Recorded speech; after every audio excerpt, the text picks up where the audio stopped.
Selamat datang dan selamat menikmati novel kesayangan Anda. Tolong dibantu subscribe ya, terima kasih. Bab 2001. Nyonya Xiao Tua tidak pernah segembira hari ini.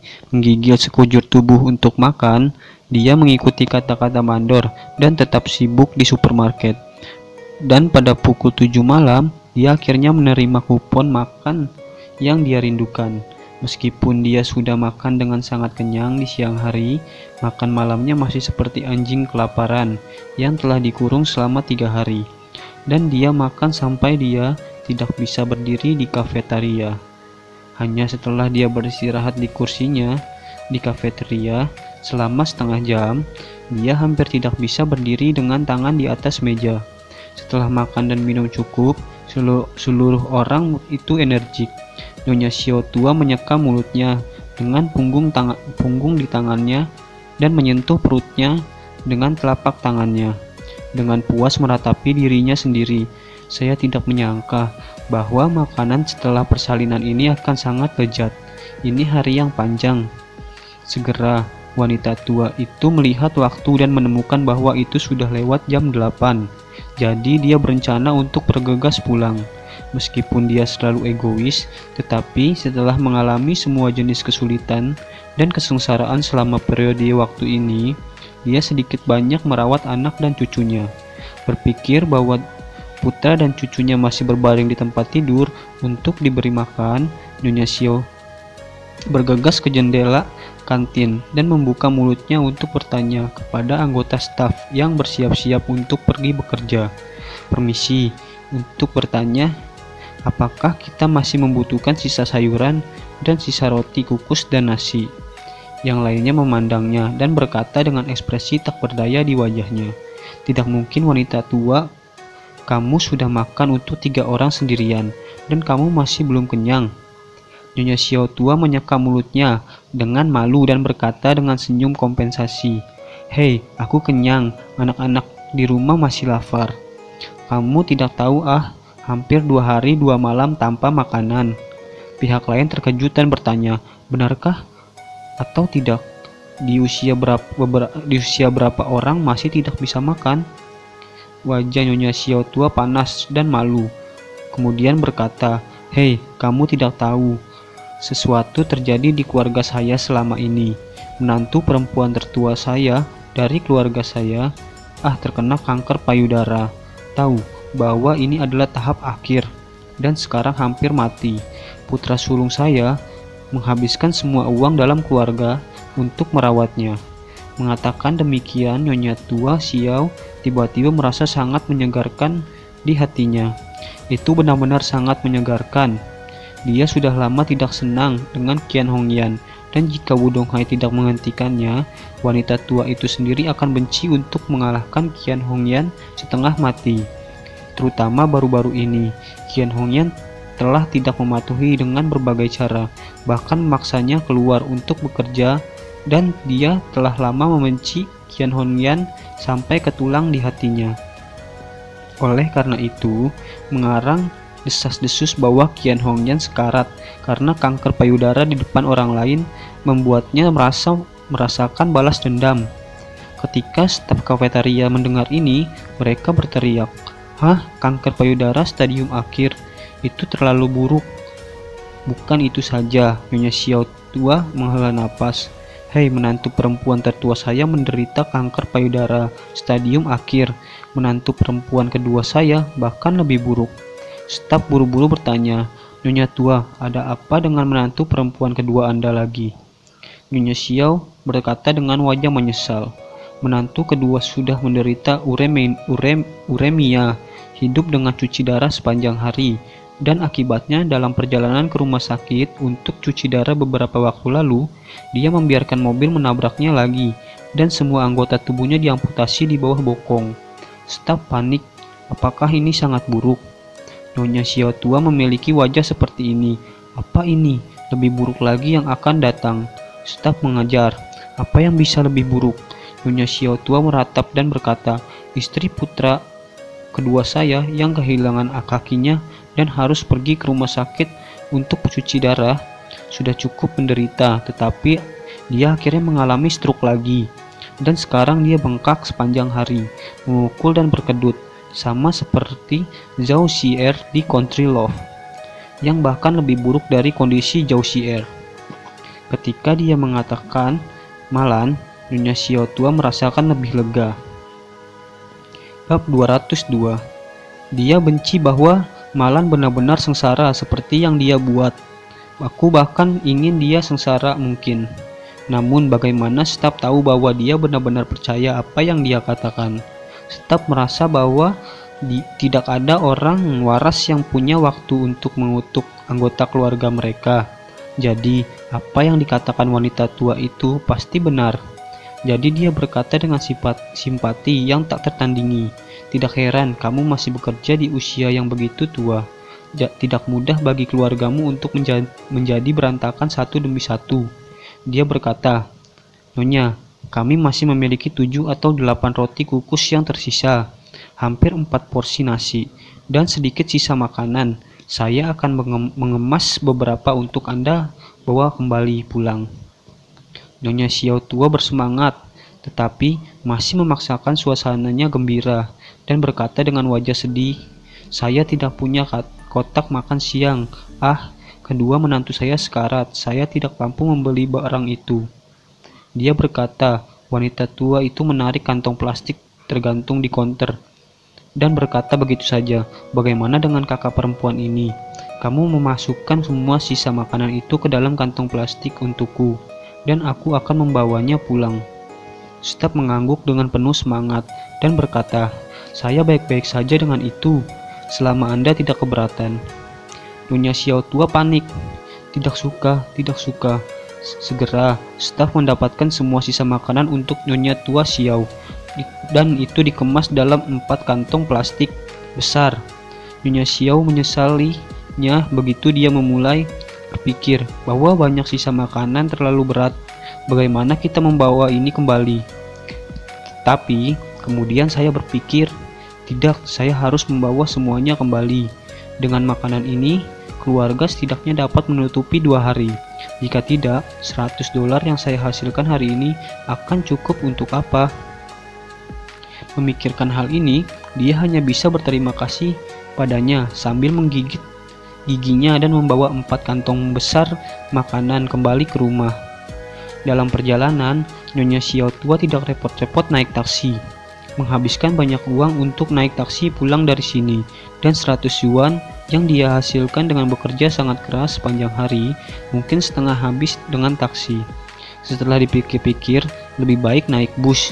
Jadi dia pergi ke toko pinggir jalan dan membeli 2 sosis ham, berpikir bahwa dia bisa menggunakan sosis ham untuk menembus kesehatan Xiao Changgan dan Xiao Hailong, dan juga mendapatkan uang kembali untuk bus. Di bus, semua orang tua lainnya menggesek kartu warga senior mereka untuk naik bus secara gratis. Tetapi Nyonya Xiao tidak memilikinya dan hanya bisa memasukkannya $1 ke dalam kotak koin.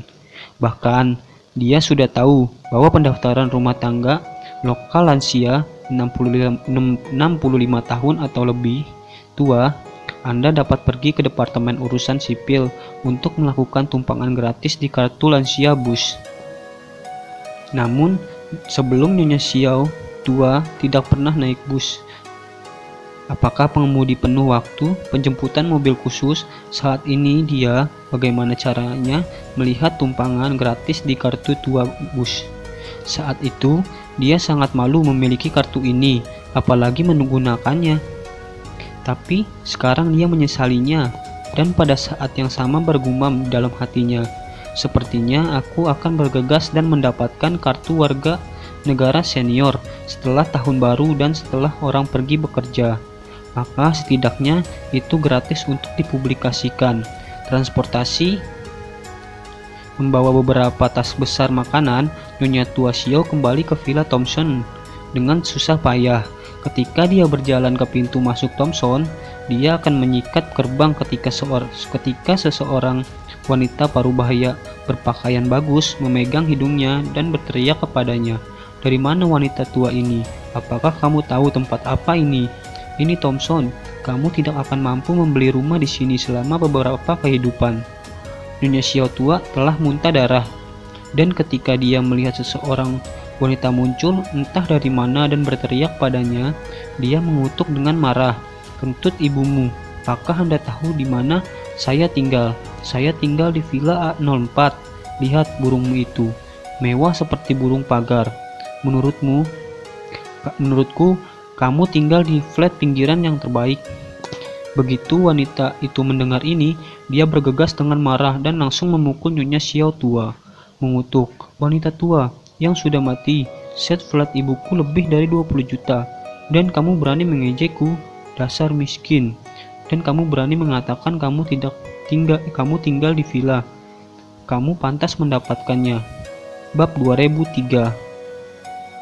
Nyonya Xiao tua tidak menyangka bahwa dia telah bekerja keras sepanjang hari dan bahkan tidak repot-repot pergi ke jalan ketika dia kembali. Tetapi dia ditampar oleh seseorang wanita yang tidak dia kenal. Wanita itu memukulnya dan memaki di sudut. "Wanita tua yang buruk, semua makanan babi sialan, dan masih datang ke Thomson untuk berpura-pura menjadi pemilik rumah. Masalah otak sialan." Setelah mengatakan itu, dia segera berteriak kepada penjaga keamanan tidak jauh, "Hei, cepat dan datang ke sini. Apakah Anda buta? Saya menghabiskan lebih dari 20 juta dolar untuk sebuah rumah dengan Anda. Dan ini adalah bagaimana Anda melayani pemilik rumah terhormat seperti kami. Siapa yang akan melindungi perasaan dan kepentingan pemiliknya ketika seseorang wanita tua yang jahat seperti ini dan anjing ini bercampur?" Penjaga keamanan juga gugup. Nyonya Xiao tua tampak agak kuyuh dan penuh kelelahan, dan sekilas dia tidak terlihat seperti wanita tua dari keluarga kaya.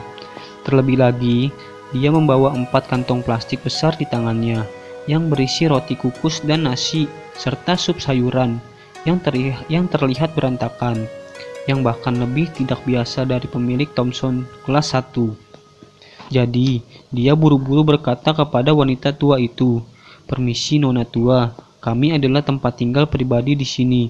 Orang-orang yang menganggur tidak diizinkan keluar di dalam, dan disilakan pergi dengan cepat." Wanita tua Xiao gemetar karena marah.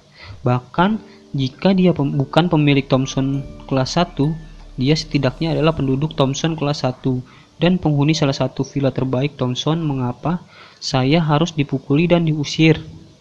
Wanita tua Xiao yang marah segera mengeluarkan kartunya dengan susah payah, menjabatnya di tangannya beberapa kali dan berkata dengan marah, "Buka mata anjingmu dan tunjukkan padaku dengan jelas. Ini adalah kartu akses untuk gerbang Thomson kelas 1. Penjaga keamanan dan pemilik wanita tercengang. Kartu akses kontrol Thomson Yipin sangat atmosfer dalam desain, dan ada juga logo unik Thomson Yipin di kartu ini. Salah satunya adalah pemilik tempat ini dan yang lainnya bekerja di sini. Jadi, memiliki semua terlalu akrab dengan kartu ini." Ketika mereka melihat kartu itu, keduanya memiliki pertanyaan di dalam hatinya. Apakah wanita tua yang jahat ini benar-benar pemilik Thomson Yipin? Wanita parubaya itu angkat bicara. "Ambil saja kartunya dengan santai. Siapa yang tahu itu asli atau tidak? Nyali Anda menggesekkannya dan mencobanya." Nyonya Xiao tua berkata dengan marah, "Bagus, tunggu, aku akan menggeseknya." Mengatakan demikian, dia segera menggesekkan kartunya di area sensor gerbang Yipin. Gerbang segera berbunyi peringatan, "Halo penghuni Villa A04 yang terhormat, selamat datang di rumah." Di Thomson, penghuninya dibagi menjadi 2 kategori. Satu kategori pemilik properti yang dicatat dengan jelas pada akte kepemilikan properti ini. Kategori lainnya di sisi lain adalah penghuni. Meski demikian, para penghuninya tetap tidak bisa dipandang sebelah mata. Lagi pula, sebagian besar penghuninya adalah anggota keluarga dekat pemilik, dan yang lebih kecil juga terlibat. Misalnya, sebagai kepala keluarga Song yang saat ini, Song Wangting terkenal di Jinling. Jika dia membeli villa ini, dia akan menjadi pemiliknya, sedangkan kakek tertuanya dalam keluarga lainnya dan saudara-saudaranya akan menjadi penghuni di sini. Meskipun penghuninya bukan pemiliknya, mereka bukan sesuatu yang bisa dipusingkan oleh kebanyakan orang karena mereka dekat dengan pemiliknya. Begitu wanita parubaya itu melihat bahwa Nyonya Tua Xiao benar-benar berhasil menggesekkan kartunya dan benar-benar penduduk Villa A04, dia kemudian memucat dan ketakutan. Meskipun dia memiliki kekayaan puluhan juta, dia hanya orang kelas menengah di Jinling. Villa-villa di seri A yang masing-masing berharga puluhan juta dolar tidak mungkin dia beli. Bab 2004. Jadi dia juga sangat sadar bahwa siapapun yang bisa tinggal di villa seri A harus memiliki energi lebih dari dirinya sendiri. Berpikir bahwa dia baru saja menampar wanita tua ini, wanita ini sudah akan buang air kecil. Dalam hatinya saat ini dengan cemas merenungkan, sudah berakhir. Ini benar-benar bencana. Siapa yang mengira wanita tua ini memiliki beberapa keterampilan serius? Aku bahkan menamparnya sekarang. Jadi, jika dia ingin mendapatkan masalah denganku, maka aku dalam masalah besar kan? Penjaga keamanan sekarang gemetar ketakutan. Apa yang terjadi?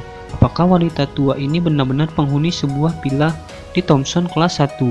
Kenapa aku tidak mengingatnya lagi? Lagi pula, semua orang yang bisa tinggal di area villa adalah orang kaya atau bangsawan. Jadi, jika wanita tua ini sangat kaya, sangat cakap, dan sangat terhubung, mengapa dia kembali ke Thompson dengan beberapa kantong makanan sisa? Apakah sekarang menjadi populer bagi orang kaya untuk makan selop? Nyonya Xiao tua dengan marah menanyai wanita itu saat ini. Buka matamu dan lihat dengan jelas. Sekarang katakan padaku, apakah aku penduduk A04 atau bukan? Wanita itu ketakutan karena akalnya. Saat dia gemetar dan tidak yakin apa yang harus dilakukan, Xiao Changkun kebetulan kembali dari jalan-jalan. Kemudian dia melihat punggung Nyonya Tua Xiao. Dia mencium bau sisa makanan sebelum dia bisa melihat dengan baik. Jadi, dia memegang hidungnya dan berencana untuk berjalan-jalan sedikit. Xiao Changkun baru saja mencapai gerbang dan menggesek kartunya. Suara cerdas itu berkata, "Halo, penghuni Villa A05 yang terhormat, selamat datang di rumah." Kemudian gerbang terbuka, dan begitu Nyonya Xiao tua mendengar bahwa itu adalah A05, dia segera melihat ke atas, mengenalinya sekaligus dan buru-buru berteriak, "Changkun, Changkun!" Ketika Xiao Changkun menoleh, dia menemukan bahwa itu adalah ibunya sendiri dan berkata dengan sedikit malu, "Bu, apa yang kamu lakukan di sini?" Ibu dan Xiao Changkun ini sangat menakuti wanita itu sehingga dia hampir pipis di celana. Dia panik dalam hatinya dan berpikir, mati, benar-benar mati hari ini.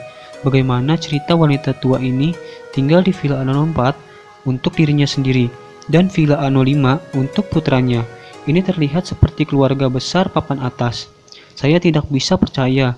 Saya memukuli seorang wanita tua dari keluarga papan atas. Akankah keluarga mereka mencoba bunuh saya? Pada saat ini, Nyonya Xiao tua menunjuk wanita di depannya dengan marah dan berkata kepada Xiao Changkun, "Changkun, pelacur ini memukulku. Cepat dan beri dia pelajaran untukku." Xiao Changkun sedikit malu di hatinya. Jadi dia bergumam pelan, "Pertama-tama, ibu saya ini telah menyebabkan masalah sepanjang hari. Dia tidak tahu apakah orang lain memukulnya atau tidak, dan bahkan jika mereka melakukannya, dia mungkin yang menyebabkannya masalah di tempat pertama. Kedua, dia memperlakukan saya dengan sangat buruk. Saya tidak akan membantunya dengan ini. Semua orang yang tinggal di Thompson tidak kaya atau kaya. Jika saya benar-benar mengacaukan seseorang dengan wajah, bukankah saya akan menyebabkan masalah untuk diriku?" Memikirkan hal ini, dia berkata kepada Nyonya Xiao, "Bu, hal semacam ini harus memanggil polisi. Dan selain itu, Anda tidak bisa mengambil gunting pada malam tahun baru ini. Bagaimana Anda bisa berkelahi dengan seseorang, bukan? Kemarahan Nyonya Xiao Tua menutupi dadanya dan hendak memberinya sepotong penculikan moral. Xiao Changkun sudah berbicara. Katakanlah ibu, Anda menelpon polisi dulu. Jika polisi tidak dapat menyelesaikan masalah, Anda akan ditemukan aku lagi. Katakan saja, oke? Setelah mengatakan itu, tanpa menunggu tanggapan wanita tua itu, dia berkata, "Itu, ibu, ada sesuatu yang terjadi di rumah. Aku pergi dulu." Kata-kata tidak jatuh menjauh. Dia tidak ingin diganggu oleh wanita tua itu, apalagi ada hubungannya dengan dia. Lagi pula, besok adalah malam tahun baru, dan pada saat seperti ini, yang paling dia inginkan adalah menghabiskan tahun baru bersama keluarganya dengan damai dan aman. Tidak ada hal lain yang penting. Bab 2005. Melihat Xiao Changkun telah melarikan diri, Nyonya Xiao Tua sangat marah. Hatinya berteriak dalam kesedihan dan kemarahan. "Anak macam apa ini? Kamu tidak peduli jika ibumu sendiri dipukuli. Apakah ini masih manusia? Ini benar-benar kejam." Tapi apa yang dia tidak tahu adalah bahwa wanita di seberang jalan sekarang hampir kehabisan akal. Dia tidak tahu celah apa yang ada dalam hubungan antara Xiao Changkun dan Nyonya Tua Xiao, tetapi dia mendengar bahwa mereka adalah ibu dan anak.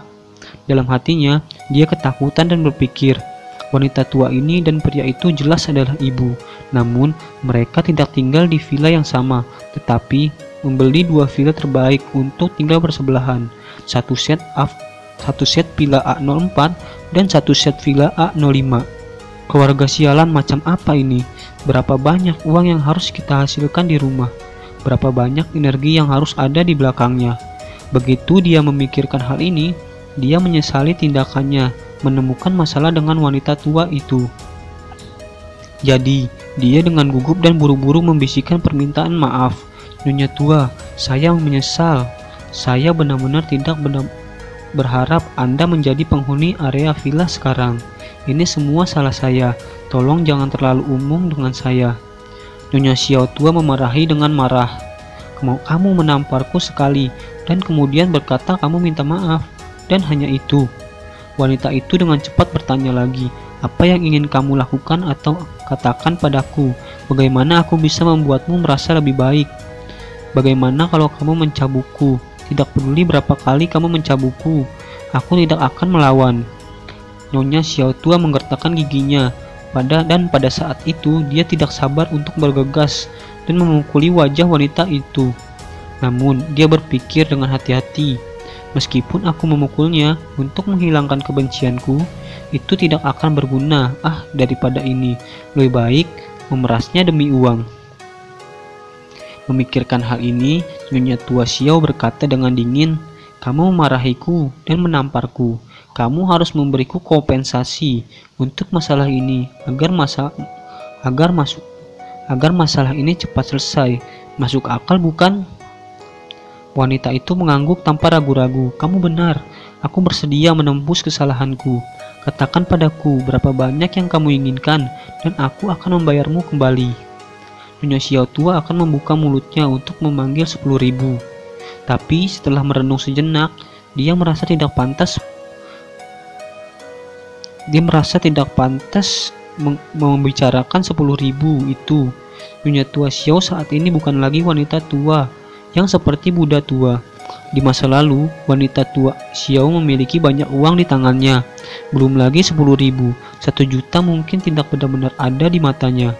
Namun, Nyonya Xiao saat ini untuk $100, dia telah menghabiskan sepanjang hari di supermarket menarik kantong plastik.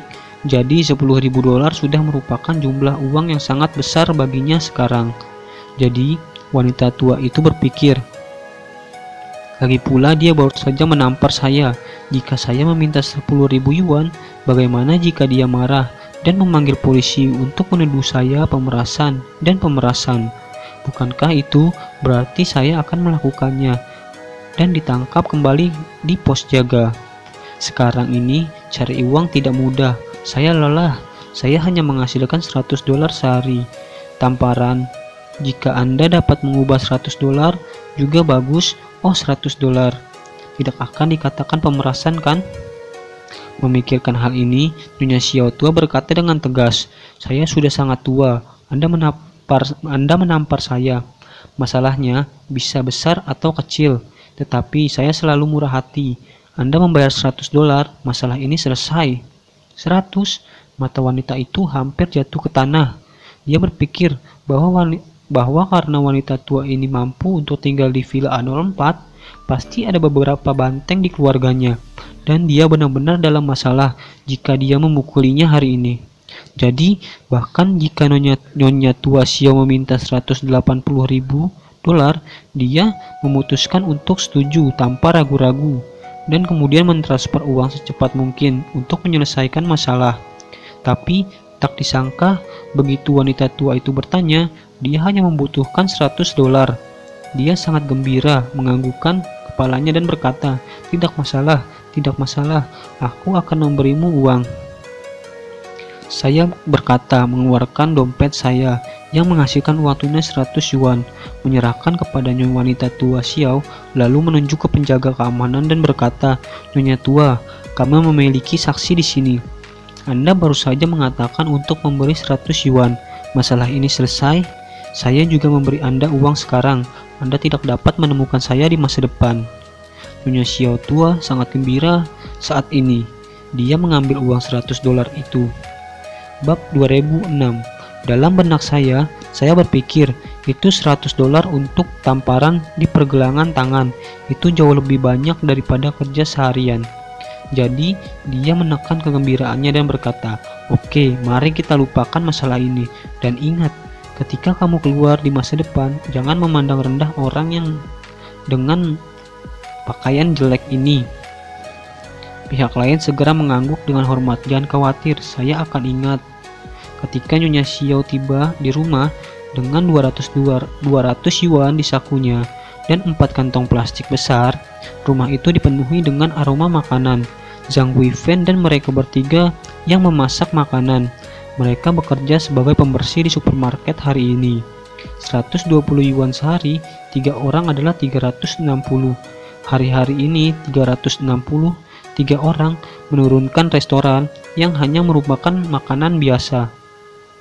Tetapi, jika Anda memasak dan makan dengan hati-hati, 360 ini masih sangat kaya. Zhang Weifan dan mereka bertiga semua dari pedesaan dan juga cukup praktis. Dan ketika mereka berpikir lelah setelah hari yang panjang, mereka ingin makan lebih banyak daging untuk mengobati diri mereka sendiri.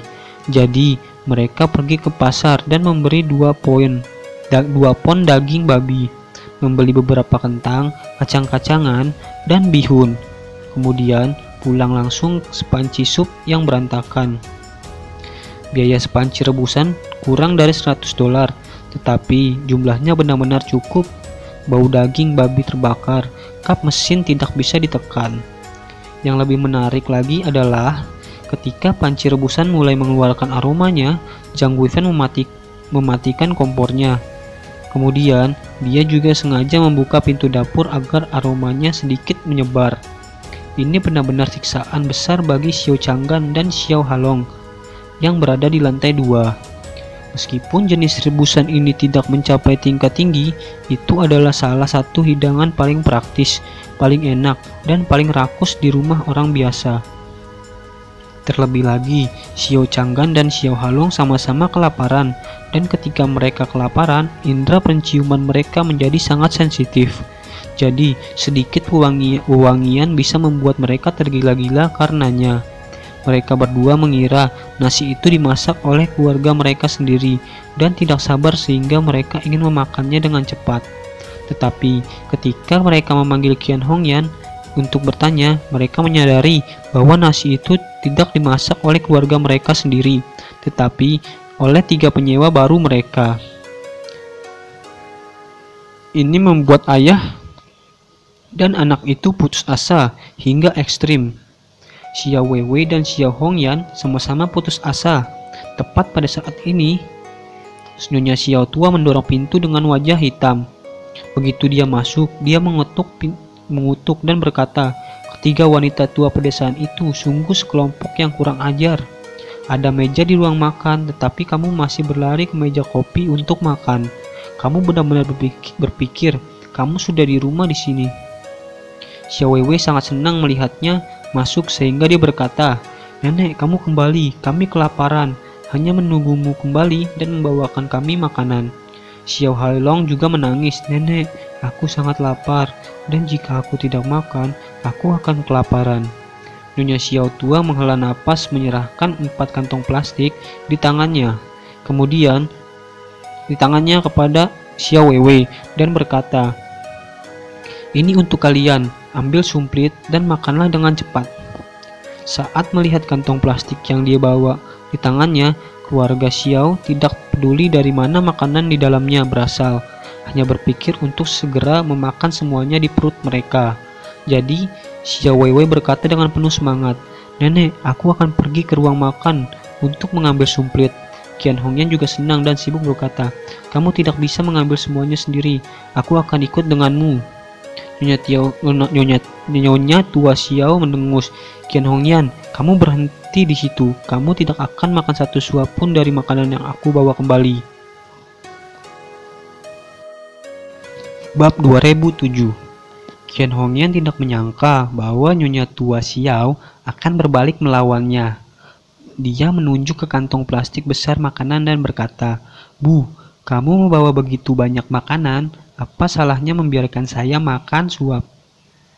Saya sudah kelaparan di sini begitu lama."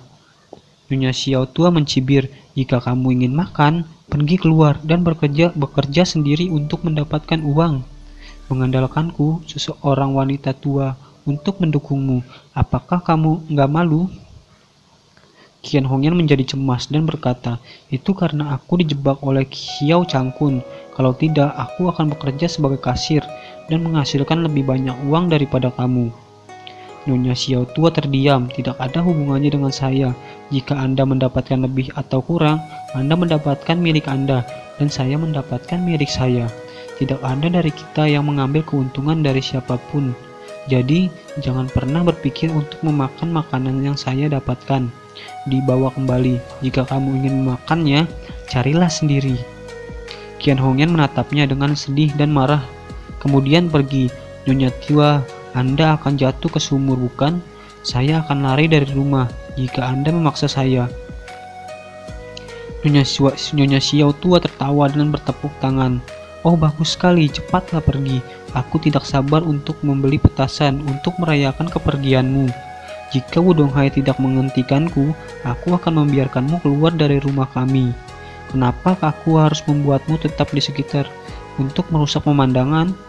Karena kamu pergi sendiri, baguslah. Wudong Hai pasti tidak akan menyalahkanku." Qian Hongyan menggertakkan giginya. "Oke, kita lihat saja nanti." Xiao Weiwei kemudian buru-buru keluar dan mengumpulkan semuanya. "Nenek, jangan terlalu jahat kepada ibu. Dia juga sudah lama lapar. Biarkan dia makan juga." "Biarkan dia makan," Nyonya Xiao tua mencibir. "Aku tidak akan membiarkan dia menggigit, bahkan jika aku menuangkannya semua dan memberikannya kepada dia." Mengatakan itu, Nyonya Xiao tua berkata, "Beri aku makanan. Kamu pergi ambil sumplit. Kita akan makan di sini sebagai keluarga berempat. Biarkan dia mengeringkan arloji." Qian Hongyan berteriak dan mengutuk dengan marah, "Nyonya Xiao, saya menikah dengan keluarga Xiao Anda dan melahirkan anak-anak untuk keluarga Xiao Anda. Dan sekarang Anda bahkan tidak memberi saya makan. Anda benar-benar tidak berperasaan." Nyonya Xiao tua memandang rendah dan berkata, "Jika kamu ingin makan, pikirkan saja caramu sendiri. Bukankah kamu cukup pandai menangkap pria liar? Pergi keluar dan berhubungan lagi. Itu bahkan mungkin memasukkanmu ke dalam daftar." "Kamu," Qian Hongyan naik dengan malu-malu. Dan wanita tua itu selalu suka menghinanya dengan hal-hal yang telah dia lakukan di tempat pembakaran batu bara hitam. Tetapi dia tidak dapat menemukan cara yang kuat untuk membatahnya. Jadi, dia hanya bisa menghentakkan kakinya dengan kesal dan menggertakkan giginya. "Mulai hari ini dan seterusnya, aku, Qian Hongyan, dan keluarga Xiaomu akan dipotong sekali. dan untuk selamanya. Mengatakan itu, dia langsung membanting pintu dan kembali ke kamarnya sendiri. Xiao Changgan sudah kehilangan setengah dari perasaannya terhadap Qian Hongyan. Jadi, dia benar-benar diam pada saat ini. Dan di dalam hatinya, dia juga berharap Qian Hongyan akan segera menghilang. Tapi, Xiao Hailong yang berada di sampingnya agak tidak toleran. Meskipun Qian Hongyan telah melakukan beberapa hal yang memperlakukan keluarganya, pada akhirnya itu adalah ibunya juga. Melihat ibunya sendiri akan dipaksa meninggalkan rumah, Xiao Hailong secara alami agak tidak toleran. Jadi, dia membuka mulutnya dan berkata kepada Nyonya Xiao tua, "Nenek, itu juga tidak mudah baginya, jadi tolong maafkan dia kali ini." Nyonya Xiao tua berkata dengan dingin, "Siapapun yang berbicara tentang wanita itu lagi, keluar dari rumah ini." Xiao Hailong sudah kelaparan, jadi apapun yang bertentangan dengan makan, maka dia pasti akan memilih yang terakhir. Karena itu, dia segera menutup mulutnya dengan akal sehat dan tidak berkata apa-apa lagi. Xiao Weiwei dengan cepat membawa beberapa peralatan, dan bersama dengan Nyonya tua Xiao, dia menuangkan sisa nasi ke dalam wadah, dan Xiao Weiwei menghabiskan roti kukus dengan beberapa gigitan yang dicelupkan ke dalam sup sayuran, diikuti oleh roti kukus lainnya yang dimasukkan ke dalam perutnya. Demikian juga Nyonya Xiao tua sudah kenyang, jadi dia mengambil sumpit dan memberi makan Xiao Changgan dan Xiao Hailong yang sedang terbaring di tempat tidur. Ayah dan anak itu seperti anak burung yang baru menetas di sarang burung, menunggu untuk diberi makan satu persatu dengan mulut terbuka lebar. Dan saat mereka akhirnya makan, ayah dan anak itu tidak bisa menahan tangis. Nyonya tua Xiao agak tertekan ketika dia melihat mereka berdua seperti ini. Jadi, dia berkata dengan malu, dengan mata merah, "Besok ibu akan pergi bekerja untuk hari lain, membeli beberapa mie dan daging, kembali di malam hari, dan kami akan membungkus pangsit untuk kita berempat makan." Xiao Changgan menangis dan bertanya, "Bu, bisakah kita makan pangsit isi daging di sini besok?" Nyonya tua Xiao mengangguk penuh semangat, "Jangan khawatir, aku akan bisa memakannya, dan kemudian aku membelinya kembali dan membungkusnya dengan Weiwei untukmu dan tuanmu." Bab 2008. Xiao Changgan berkata dengan mata merah, "Bu, ketika saya lebih baik, saya akan pergi bekerja. Bahkan jika itu untuk membawa semen di lokasi konstruksi, saya akan melakukan semua yang saya bisa untuk mendapatkan uang, mensubsidi keluarga saya, dan aku tidak akan membiarkan orang tuaku berlarian di usia yang begitu tua jika aku mengatakan sesuatu." Mulut Xiao Hailong juga samar saat dia berkata, "Nenek, aku akan ke sana." Nyonya Xiao tua mengangguk dan berkata, "Kalian berdua turun ke bisnis pemulihan, dan ketika kamu cukup sehat, aku akan mengandalkanmu untuk memberiku istirahat terakhirku." Ketika keempat anggota keluarga Xiao akhirnya makan lengkap, Qian Hongyan menangis sampai kering di kamarnya. Lapar dan dingin, Qian Hongyan tidak hanya benar-benar putus asa dari keluarga Xiao, dia juga membuat keputusan dalam hatinya untuk pergi. Dia tidak berniat untuk tetap tinggal di keluarga ini, juga tidak berniat untuk tetap tinggal di Jinling. Dia ingin kembali ke rumah ibunya. Meskipun keluarga ibunya tidak punya banyak uang, dan dia memiliki saudara laki-laki yang mengikuti orang tuanya untuk menggerogotinya, tetapi setidaknya keluarga ibunya masih bisa memberinya makan. Jadi dia tidak harus hidup dalam keadaan seperti ini, spiral ke bawah. Namun, rumah ibunya agak jauh dan perjalanan kereta dengan kursi keras akan memakan waktu setidaknya 5 hingga 6 jam. Dan tiket kereta api akan menelan biaya lebih dari 100 yuan. Setelah memikirkannya, dia memutuskan untuk mencuri jalan keluar dari Nyonya tua Xiao. Malam itu, Nyonya Xiao tua tertidur sangat nyenyak karena pekerjaan fisik yang dia lakukan sepanjang hari. Pada dini hari, Qian Hongyan menyelinap ke kamarnya dan mengeluarkan 200 yuan dari saku pakaiannya. Dari 200 ini, 100 adalah gaji wanita tua itu, dan 100 lagi yang wanita tua itu menerima tamparan sebagai balasannya. Melihat 2 keping uang ini, Qian Hongyan sangat bersemangat. 200 tidak banyak, tapi itu cukup untuk sarapan setengah fajar. Dan kemudian naik kereta kembali ke rumah ibunya untuk malam tahun baru. Jadi, hampir tanpa berpikir, dia mengantongi uangnya, lalu mengemasi beberapa pakaian dan barang-barang pribadi. Kemudian meninggalkan Thomson kelas 1 sebelum fajar dengan kopernya. Sebelum dia pergi, dia meninggalkan catatan di kamarnya dengan hanya 4 kata di atasnya. Sampai jumpa. Pagi hari tanggal 30 tahun baru, Xiao Churan akhirnya memulai liburannya. Namun, dia sudah terbiasa tidur lebih awal dan bangun lebih awal. Jadi, dia sudah bangun dan siap untuk mandi sebelum jam 7. Ye Chen melihat istrinya bangun, dia juga naik dari tempat tidur. Hari ini adalah hari ke-30 tahun baru. Keluarga masih cukup sibuk dengan banyak hal. Tidak hanya kita harus membuat pengaturan untuk makan malam tahun baru, tetapi juga mengisi pangsit terlebih dahulu. Setelah makan malam tahun baru, keluarga akan menonton gala festival musim semi sambil membungkus pangsit. Tepat pada saat ini, telepon Xiao Churan tiba-tiba berdering, dan dia berkata dengan terkejut, "Ya ampun, Rolin menelponku sepagi ini. Aku tidak tahu ada apa." Ye Chen tersenyum. "Sayang, kamu akan tahu jika kamu mengangkatnya." Xiao Churan mengangguk dan menjawab telepon.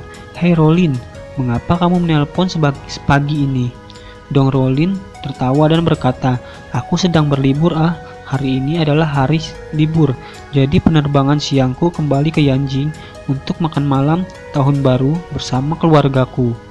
Dia berkata, "Apakah nyaman bagimu nanti aku akan berkunjung untuk mengunjungi paman dan bibiku di tahun baru?" Xiao Churan tersenyum. "Nyaman itu nyaman, tetapi kamu tidak boleh membeli apapun untuk datang ke rumah ah. Aku bahkan tidak repot-repot membeli hadiah untuk keluargamu. Jadi kami sangat dekat, jadi jangan terlibat dalam formalitas ini." "Oke," Dong Rolin tersenyum dan berkata, "Bukankah itu hanya sebuah kalimat?" Mengatakan itu, Dong Rolin menambahkan, "Ngomong-ngomong, aku meminta sepupuku untuk mengunjungi rumahmu bersamaku. Tidak apa-apa." Bab 2009. Xiao Churan telah mengenal Dong Rolin selama bertahun-tahun dan tahu sedikit tentang keluarganya, dan ketika dia mendengar bahwa dia membawa sepupunya, dia bertanya dengan rasa ingin tahu, "Rolin, sepupu yang baik, Anda bicarakan tidak mungkin Kong Delon?" "Baik." Dong Rolin tersenyum. "Itu dia." "Hah?" Xiao Churan langsung mengingat bayangan pria itu di benaknya dan bertanya dengan heran, "Apa yang dilakukan sepupumu di Jinling?" Dong Rolin berkata, "Dia sudah lama berada di Yanjing dan selalu menimbulkan masalah. Jadi dia datang ke Jinling untuk mengasah keterampilannya sebentar." Xiao Churan terkejut dan bertanya, "Sayang, bagaimana cara mengasahnya?" Dong Rolin tertawa. "Menjalani kehidupan yang menyedihkan, dan sekarang dia menyewa tempat tinggal di tengah desa kota. Kondisinya tidak hanya sulit." Xiao Churan tidak bisa menahan tawa. "Sepupumu adalah orang yang sangat mendominasi. Membiarkannya tinggal di desa kota pasti merupakan siksaan besar baginya, kan?" "Tentunya itu bukan keputusan sendiri. Siapa sebenarnya dia?" Ye Chen sedikit banyak malu ketika mendengar ini. Lagi pula, pelakunya yang membuat Kong Delong datang ke Jinling untuk menjalani kehidupan yang menyedihkan adalah dia. Dong Rolin tersenyum saat ini. "Kakakku menyinggung seseorang pria besar di Yanjing, bahwa dia tidak mampu mengacaukannya, dan mereka menuntut agar dia harus menderita dengan jujur di Jinling selama setahun sebelum dia bisa kembali. Dan hari ini aku kembali ke Yanjing untuk malam tahun baru, jadi dia harus tinggal di sini sendirian." Xiao Churan mengerucutkan bibirnya dan berkata, Sejujurnya Rolin, sepupumu itu biasanya agak terlalu arogan. Jika dia benar-benar bisa tenang kali ini, itu mungkin bukan hal yang buruk." Ya, Dong Ruolin tertawa dan berkata, ketika kami tiba di rumah nanti, kamu tidak bisa menyebutkan ini di depannya untuk menyelamatkan muka. Xiao Churan sibuk. Jangan khawatir, aku tahu. Dong Ruolin, tidak apa-apa, kita akan segera ke sana. Ya, aku akan menunggumu di rumah. Setelah menutup telepon, Xiao Churan berkata kepada Ye Chen, sayang, Ruolin dan sepupunya akan datang ke rumah nanti. Ye Chen mengangguk dan bertanya, apakah mereka ada di rumah untuk makan siang? Xiao Churan menggelengkan kepalanya. Tidak, Ruolin akan pergi setelah duduk sebentar. Dia bergegas ke bandara untuk naik pesawat kembali ke Yanjing, kata Xiao Churan. Oh benar suami, sepupu Ruolin juga akan datang nanti. Izinkan saya memperkenalkan Anda kepadanya. Sepupunya tampaknya tinggal di Jinling selama setahun penuh. Ye Chen tersenyum sedikit dan berkata, saya bertemu sepupunya ketika saya pergi ke Yanjing terakhir kali. Bukankah Anda yang meminta saya untuk mengirim hadiah ulang tahun kepada Ruolin, neneknya? Pada saat itu sepupunya juga ada di sana. Benarkah? Xiao Churan tersenyum dan berkata, jadi apakah kamu memiliki kontak dengannya? Ye Chen tersenyum, hanya mengobrol untuk beberapa kalimat dan tidak banyak kontak. Xiao Churan mengangguk dan berkata, sepupunya orang itu karakternya cukup tidak menarik, mengandalkan sejumlah uang dalam keluarga itu, sombong sekali. Biasanya berbicara dengan kebencian, lubang hidung kepada orang-orang, terutama flamboyan. Nanti jika dia bersamamu untuk bangga, kamu tidak boleh mengambil hati. Lagi pula, datang sebagai tamu, dan ini adalah tahun baru. Kamu tidak boleh memulai konflik dengan orang lain. Ye Chen tersenyum sedikit. Jangan khawatir, aku tahu. Pada saat ini, Kong Delong sedang mengendarai sedan Mercedes-Benz 2 yang diberikan kepada Dong Ruolin oleh grup Kaisar, mengikuti arah yang ditunjukkan oleh navigasi untuk pergi ke Thomson. Bab 2010. Co-driver Dong Ruolin yang baru saja menutup telepon dengan Xiao Churan berkata dengan samar, Ruolin, pergi saja ke rumah Ye Chen sendiri, jangan bawa aku benar-benar tidak ingin melihatnya. Dong Ruolin melihat wajah Kong Delong yang penuh dengan keluhan, seolah-olah dia adalah menantu kecil yang telah diganggu dan tidak bisa menahan diri untuk tidak mengejek. Saudaraku, kamu terlalu lemah bukan? Aku akan membawamu ke rumah Ye Chen untuk memberi hormat. Bukannya aku mengajakmu bertarung dengan Ye Chen. Apa yang kamu takutkan? Kong Delong menghela napas. Hei Ruolin, kamu tidak tahu aku sudah bertemu Ye Chen ini sebanyak 2 kali. Dan setiap kali aku melihatnya, itu tidak baik. Operasi. Dan kedua kalinya saya langsung diminta olehnya untuk mengayuh sepeda sepanjang jalan dari Yanjing ke Jinling. Yang jika saya melihatnya lagi, bagaimana jika dia tidak senang dan ingin mengirim saya ke Afrika untuk saya? Lalu apa yang akan saya lakukan? Dong Ruolin dengan serius berkata, saudaraku, kamu terlalu memikirkan ini sebenarnya. Ye Chen pada dasarnya bukan orang yang jahat, dan dia tidak pernah menggertak siapapun. Selalu orang lain yang menggertaknya, sehingga dia akan kejam kepada orang lain. Jadi, kamu hanya perlu sedikit lebih rendah hati dan rendah hati di depan Ye Chen. Dia pasti tidak akan menemukan masalah denganmu. Kong Delong masih memiliki beberapa emosi yang gamblang. Meskipun itu benar, tetapi pria ini sangat senang dan marah. Bagaimanapun, saya tahu jika saya akan menyinggung perasaannya karena beberapa kata yang tidak disengaja. Dong Ruolin kemudian menginstruksikan, kalau begitu, ketika Anda pergi, kurangi berbicara, dan ketika Anda melihat Ye Chen, panggil dia dengan hormat Tuan Ye, dan jangan katakan apa-apa lagi. Kong Delong memohon, ya ampun, kamu bisa pergi sendiri kan? Aku akan memarkir mobil di pintu masuk saat itu. Aku akan menunggumu di dalam mobil.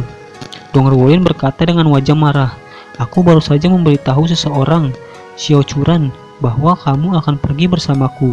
Xiao Churan pasti juga memberitahu Ye Chen, jika kamu tidak masuk sendiri dan biarkan aku pergi sendiri. Ye Chen mungkin berpikir Anda punya masalah dengannya, pikir Anda tidak peduli tentang dia. Setelah jeda, Dong Ruolin menambahkan, jika dia tidak puas denganmu saat itu dan dengan sengaja memberimu sepatu kecil, maka jangan salahkan aku karena tidak mengingatkanmu. Lagi pula, Jining adalah wilayahnya. Kamu bahkan tidak bisa melawannya, Dianjing, apalagi di wilayahnya. Mendengar ini, Kong Delon meringis dan berkata dalam kesedihan, Oke, aku pergi, oke. Dong Ruolin dengan serius berkata, saya katakan, Ye Chen sebenarnya sangat mudah bergaul, tetapi premisnya adalah Anda tidak boleh bertindak di depannya. Anda harus berbicara dengan baik dengannya. Dia harus sopan kepada Anda. Jika Anda berpura-pura dengan dia, maka Anda sudah selesai, kata Dong Ruolin.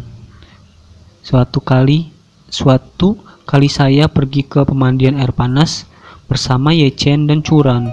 Seorang bajingan menggores mobil saya dan kemudian berbalik dan memarahi saya. Sombong sekali. Apakah Anda tahu apa yang terjadi setelah itu?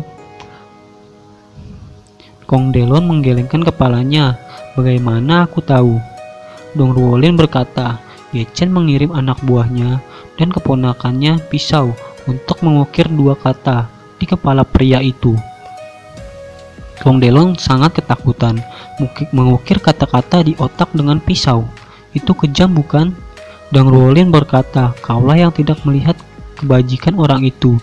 Jika kau melihatnya, kau akan mengerti bahwa sebenarnya tidak kejam sama sekali untuk mengukir kata-kata di dahinya.